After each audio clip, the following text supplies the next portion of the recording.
how are everybody? We are in this Ozaru Day 2024, and I'm very excited to present one of our guests of honor. It's a friend of mine that it's amazing. He has one of the best careers I ever met. Let me introduce you to Shawn Springs. Shawn is a former NFL player, which once he retired, became really interested in building a company. And he started with a company related to his former profession, in this case, helmets. He began building innovation for helmets, and now is moving into additive manufacture and software with AI. So let's welcome Shawn. Shawn, how are you? Hey, Guillermo, how you doing, man? Thank you for having me. I'm excited to talk some good stuff today. No, likewise. I think it's not every day you have a chance to talk with someone that made a career shift this big. I've heard about 90 degrees career shift, but I'm not sure if it's a 270 degrees career shift because so let's begin with the basic. Yeah. Why does a first round pick with a phenomenal NFL career, which played with everyone from Bill Belichick to a lot of really deep defensive coordinators, end up thinking on innovation and building a company? Yeah, that is a very good question, man. And well, first I will say from my background and growing up, we all and people who listen to the call today, innovation doesn't define you by like if I was a football player or whether I was an architect or a consultant, whatever. We all grew up as kids with a humble curiosity, right? We all want to make things better in the world. For me, this journey about starting companies around technology started. I grew up in the Washington, D.C. area. I went to school in the Midwest at Ohio State, the Ohio State football program. And I've always had a dream about being an architect and playing in the NFL. But then when I was drafted to Seattle, most people don't know that when I was being drafted, a guy named Paul Allen was behind the Wow, Seattle Seahawks. Most that people Paul really, Allen. yeah, the Paul Allen. Most people think about Mr. Allen because he founded a company called Microsoft. Him and Bill Yes, of Gates course. founded a company called Microsoft. So he was, at the time I was being drafted, this is a true story. I got flown out to Seattle. They drafted me pretty high. I was the third pick overall. I'm pretty excited because I was the highest drafted corner in the history of the NFL. And then a week later, I had to go out to Seattle, and I'm sitting there with Mr. Allen, and they drive me around, and we are talking about he wants to build a new stadium, keep the team in Seattle, not move the team to the LA. He wanted to keep it in Seattle. And I just remember Guillermo sitting there with Mr. Allen, and I just be like, it is amazing that a man was able to make so much money off of technology and software. Yes, yes, it is. And some of the most impressive things about Microsoft is not only obviously that the company they built, but the circumstances that they got to build it, right? There's this book called The Psychology of Money, which talks a little bit about their story, how it was a little bit of luck because they had the chance to learn on computing on a time that it was not simple enough to get access to these computers, and they decided that it was worth all their sessions between midnight and 3 a.m. That's the time that they can actually have access to computing to start learning. A lot of people wouldn't have that type of discipline. You will say that's the time for you to sleep, right? And I think that relates a lot on what you built during your career, right? Discipline is something that has taken you miles. Let's fast forward a little bit. You have a great career. When did you start thinking, I want to become an entrepreneur? Well, that the whole point is when I was drafted by Mr. Allen, that moment I was just blown away that the Seattle Seahawks, he was buying it. But the Seattle itself was a big, small town that was changing. It was innovation all over the place. So I was just like, even though I was focused on being a professional athlete, I was just like, man, you couldn't ignore all the innovation and amazing things that was happening in Seattle at the time. Amazon, That's Starbucks, true. Microsoft. So that bug carried over into me like, oh man, it's contagious, to want to be a part of that. So throughout my career and playing 13 years in NFL, I'd always thought about technology, data, and doing something amazing because I got to see companies like, Microsoft No, of grow course. right, over the years, right? So I got to see it firsthand with Paul Allen. And towards the end of my career, um, as I started to think what was next, I thought I was going to do a little bit of TV and be on and talking about football, but I realized that my passion with a lot around like technology and amazing and cool things and software and where the world was going, and that's what I wanted to be a part of. Tell us a little bit about your first company. What's Yeah, Windpact? yeah. Windpact is a company based out of Northern Virginia, and I founded Windpact when I first came out of the NFL. I saw a technology that was used in the baby car seat that was protecting the kid's head, right? A pad that was if a kid gets in a side accident in a car. Um, this technology was revolutionizing the way we were protecting children's head in a car seat. And when I saw the technology, I was like, wow, maybe that could be used for football. Football is Of a series, course. yeah, right? Like Yes. impacts, right? And I was like, football is a series of impacts. It's a beautiful sport if played safely and the technology is there because guys are getting bigger, faster, and stronger. So I saw that technology. I repurposed it for football.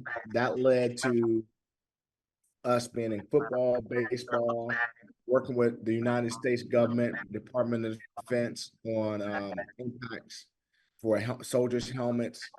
Um, just really trying to mitigate the effects of impacts on the body and mind, right?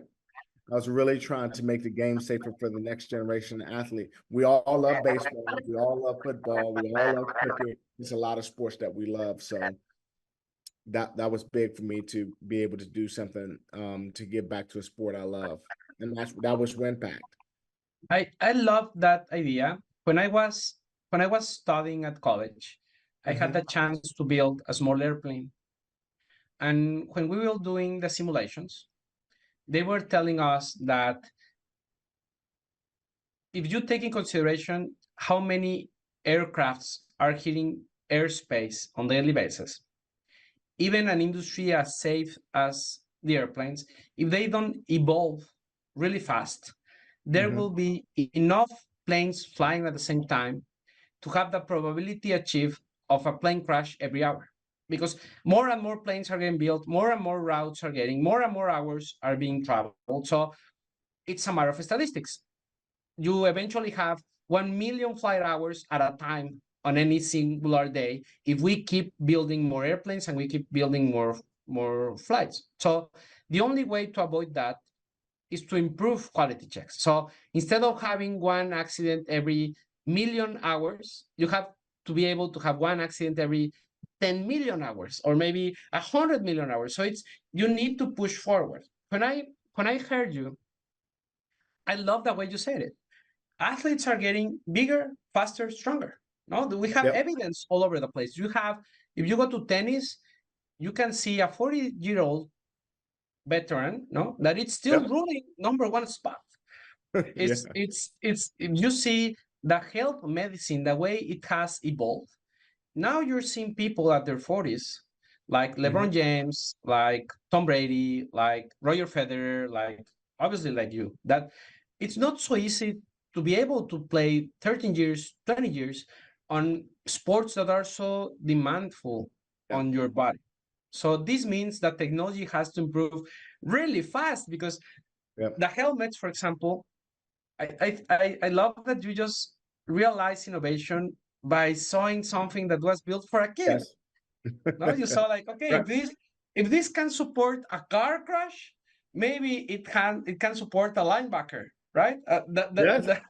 That's that's Right. actually no, that's impressive. And as I say to a lot of people, why stop there, right? So you began Right. with Windpact, so Yep. helmets. This first type of innovation was mostly looking to the world and seeing something that fits to your experience, right? Like you take something for car safety and put it into helmets. In this case, Yes. NFL, but there's a lot of helmets out there, right? There's Yes. mining helmets, there's helmets for manufacturing. There's a lot of You, industries with. you think of it, when you think about helmets, and our primary focus was helmets, but we also just thought about impacts on the body, whether it was shoulder pads, helmets, thigh pads, doors and car panels, headrests.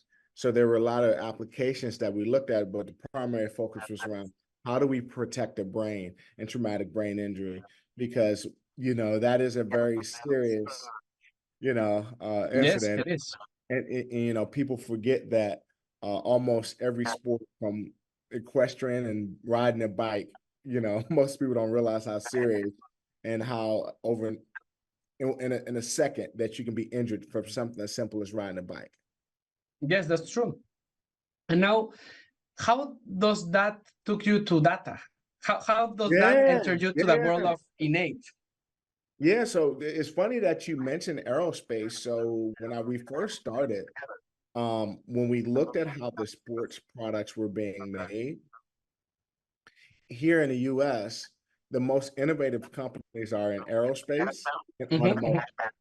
So just knowing how companies like Boeing built planes using material data, right? They don't wait till the jet is 38,000 feet before they realize that the metal is going to expand with the heat, right?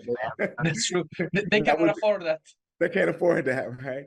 So we started thinking about it in the early days about how material works, how material data works, understanding how the property of materials. And I realized that in order to solve for very, very difficult problems, you got to be running modeling and simulation and leverage data to make optimization more efficient, right? So people don't realize how important it is to understand each property of the materials. And that's where we started early, building up our material database, running simulations to get to optimal solutions. So So you began thinking on, instead of having people use my helmets right now, why not simulate it so we can improve it even yeah, before hitting the market? yes. So that was our process. We took the process where we saw in the automotive space where they don't take physical cars and crash them. They run simulations before they build the first prototype and then, narrow it down to the perfect solution or a solution that's close and then optimize from there. And that led me to really being excited about material data, software, and in that space. And okay, so what's innate? What does innate solve? Yeah. So let's talk about Innate. So Innate is a digital manufacturing software. Our primary focus is around 3D printing because when we found that COVID was hitting, when COVID came in 2020, Mother COVID affected everyone in the world, and we knew that people needed to continue to innovate, right? So we had clients call us and say, hey, you know, have you guys thought about 3D printing? Because nearshore has to happen, right?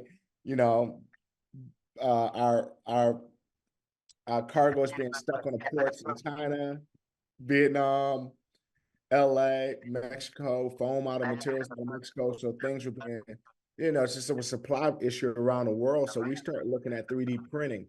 And Nate is a software that's really for manufacturers and 3D printing, trying to understand how many parts, the best part orientation, and how to really effectively leverage 3D printing going forward in this new world of Industry 4.0. So that sounds that you enter a trip into another, let's say, unknown territory, right? Because you were not an additive manufacturing expert at that time. Right. So you say, let's tackle this because this is still scientific approach, right? Let's see a Yeah. data.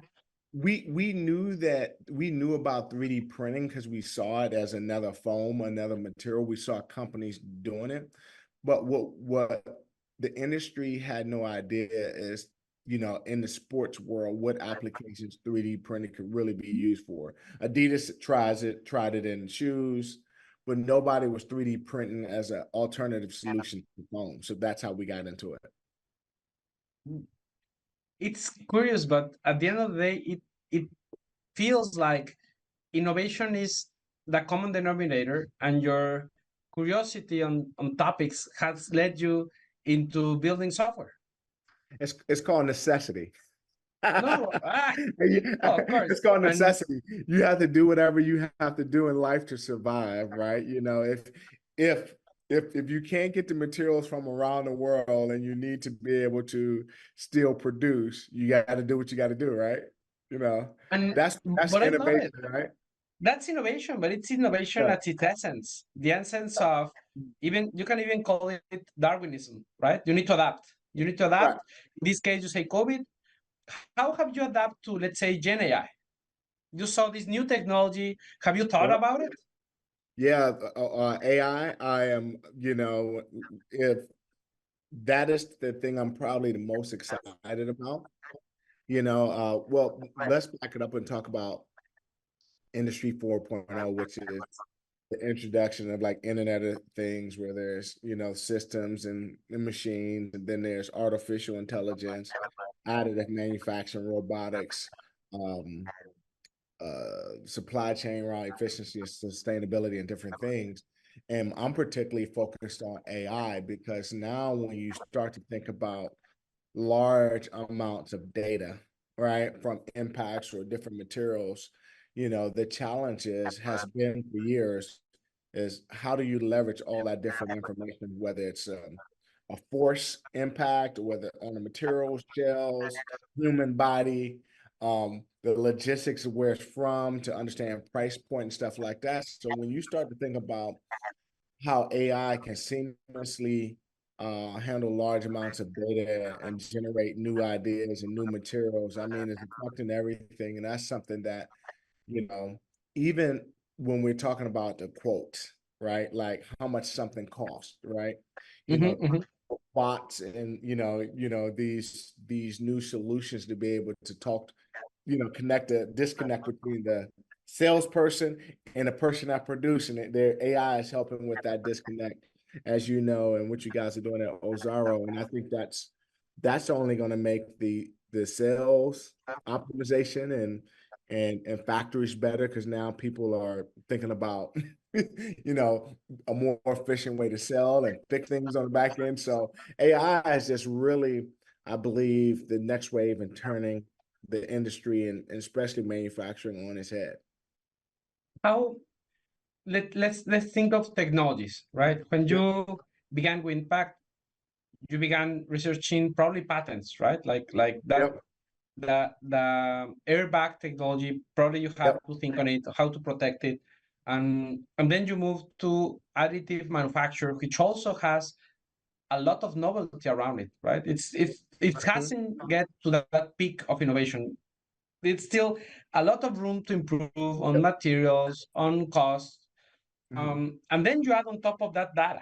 So you're probably building on top of new technologies all day long, from how to build it more efficiently, how to solve a problem. Can you share with us a couple of use cases of things that you're really excited that now can be done when you put together additive manufacture, Gen AI, data, or just patents? There's a lot of people that don't necessarily do that research, because you were not a scientist. You just were a subject matter expert on football. Yeah. So the truth of the matter, you're absolutely right. I'm not a technical expert around material science or data analytics or just an engineer, mechanical engineer. A lot of these things in innovation starts with a person having an idea and understanding that there's some smart people out there that can help you solve some very difficult problems. So those who are out there listening, don't get discouraged if you don't have the answer right away. You got to go find it from the experts. So when I think about it, a great example of AI for me that I'm really excited about is now when you think about 3D printing, digital manufacturing, most people don't understand that there's millions of parts, little gadgets, little widgets like this that can be combined with something like this. So it's not like traditional manufacturing. So now you're looking at a production. It's a lot of different things in a box, right? AI has the ability, and now the software like Innate has the ability to take all that different information, be able to say things like, well, I printed off 1,000 phone cases, I printed off 1,000 pens or earpods or whatever. AI now gives you ability to understand, one, the guys on the back end can say, how many parts did I print and when? So now AI can go through all that different amounts of data so now the insights and data be at your fingertips, right? Because in production, a lot of times you're doing so many different things, you actually don't know who your customer is. You just produce it and you make money, you get a quote, you produce it, you send it. Now AI gives you the ability to organize that data, create create insights that are actionable. That's one way, right?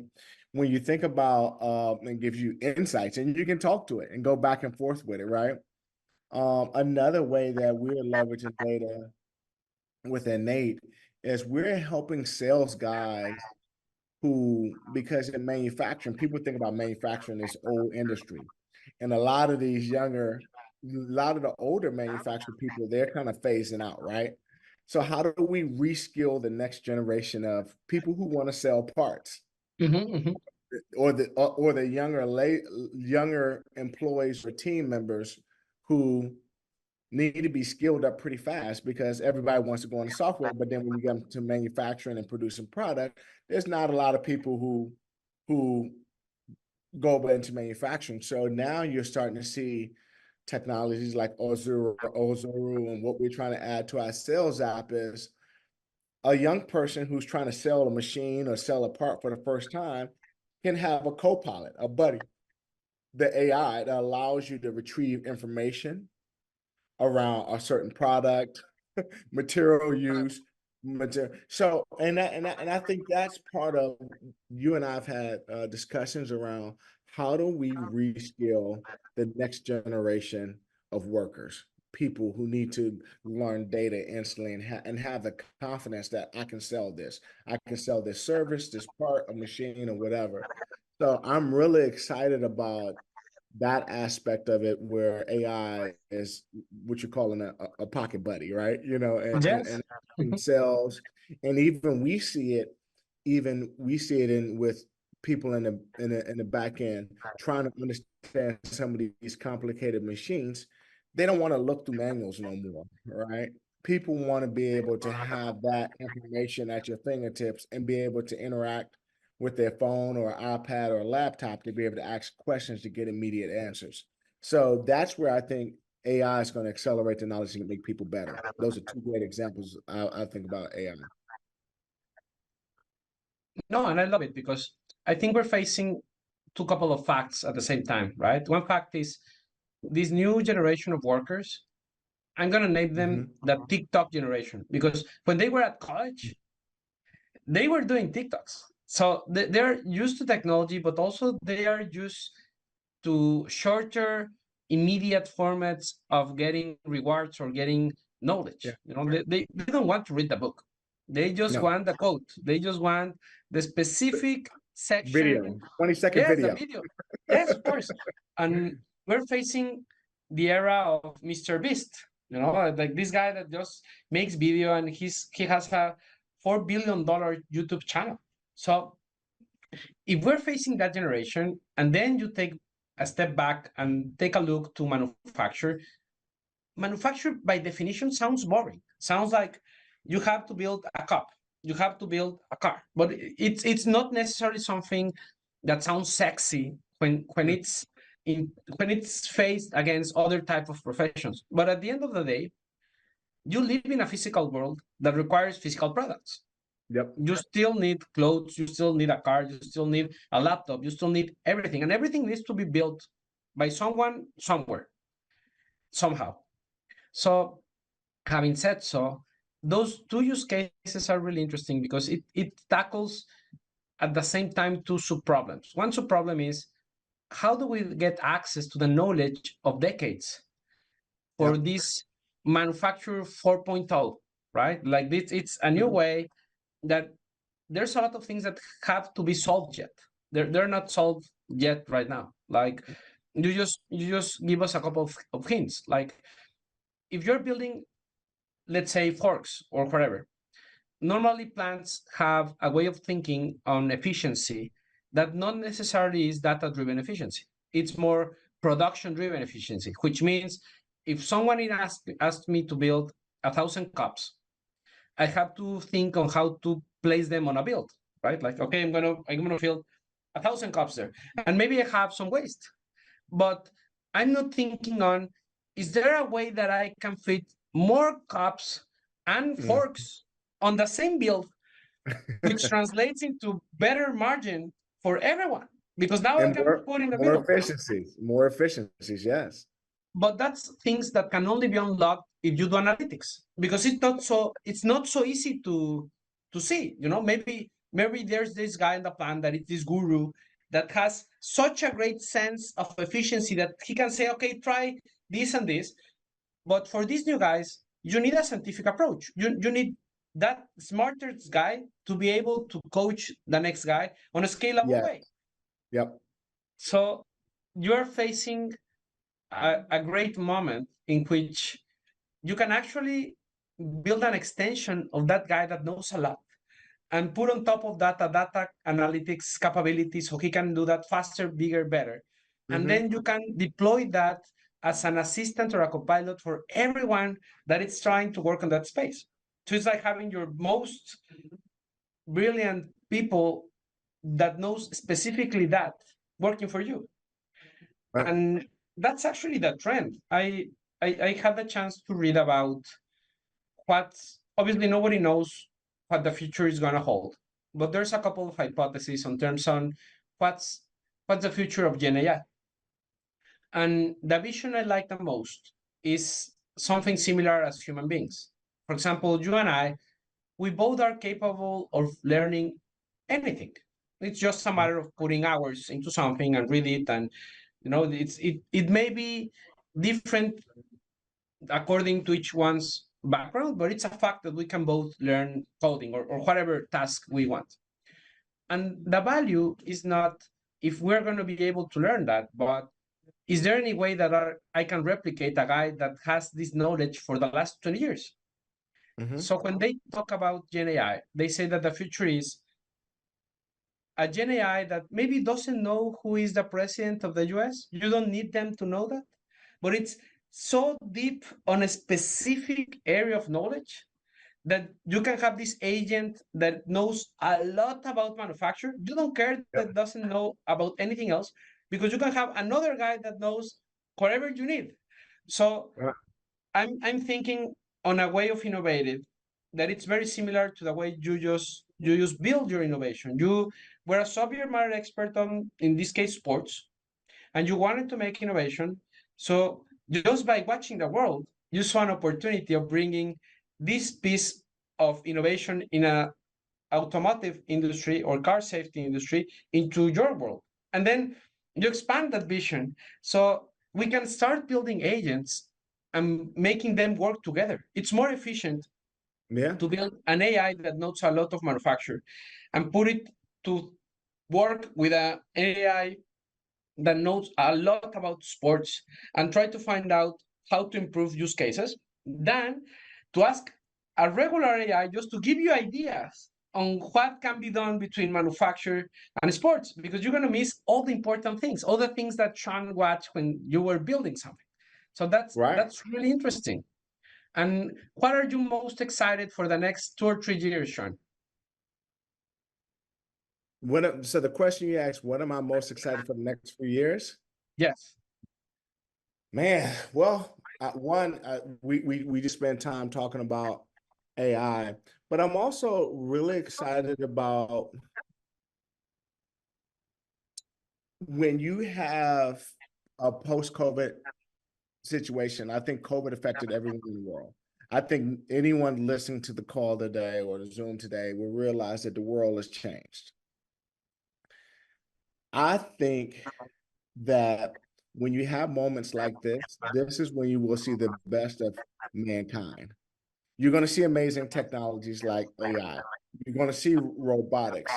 But in moments like this, I think you're going to see some entrepreneurs, some of the brightest minds post-COVID take us into what I believe is going to be the golden era. Like, unfortunately, we're still in a world where there's war, like in Ukraine and Israel and stuff like that. And China, you know, people think, and there's border crisis all over.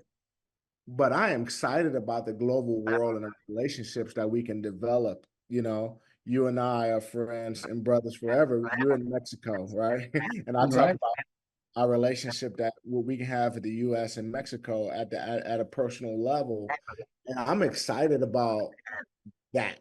I'm excited. I'm excited about, you know, despite all the stuff that you see on the news, there's relationships and there's opportunities, there's like-mindedness that's going to come together to make the world a better place. I So love that. I am super excited and I'm optimistic about the power of human beings, man.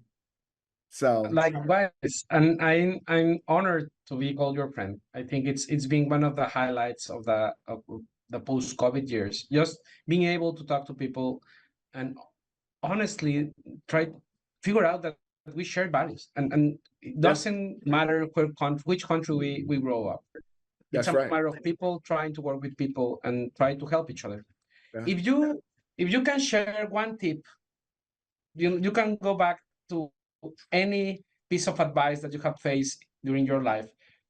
What can you tell to the people that are watching this that may not be experts at technology, but that's not a barrier of entrance. It's Yeah. just, like taking it. What would you recommend to the people that are watching this to begin their journey into this golden era?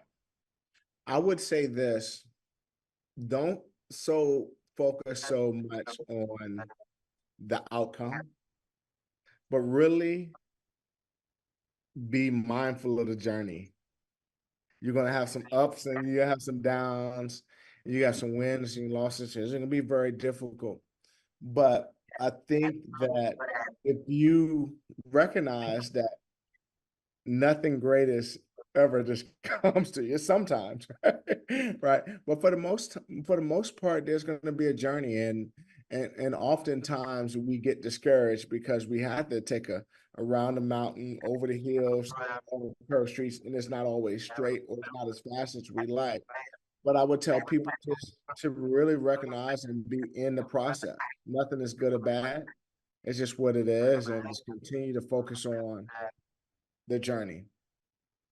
I love that tip, and it takes me mentally to some personal experience, and I can tell as a fact that the most delicious meal you will have in your life will come after the day you were most hungry. So sometimes you do need to pass to that day where you were hungry and you were facing one huge challenge. And once you face that and you move on, life tastes different. So I think this is one of the best advices anyone can hear from a great human being like you. Just enjoy the ride. Just be mindful of your journey. So Shawn, Mindful of the journey. this has been amazing. Thanks a lot for making the space to talk to all our audience. Obviously, I appreciate a lot your time, your support, and I'm looking forward to everything that we can build together. And to everyone that is listening today, the world is your oyster. You don't have to look only to your community as the place you grow up. There's a lot of people there that share the values that you have. You just have to be open to meet them. Yeah. So appreciate a lot, Sean. Thanks a lot for being part of this Ozaru Day 2024. To everyone that is listening to us, enjoy the rest of the day and talk to you soon. Thanks. Thank you.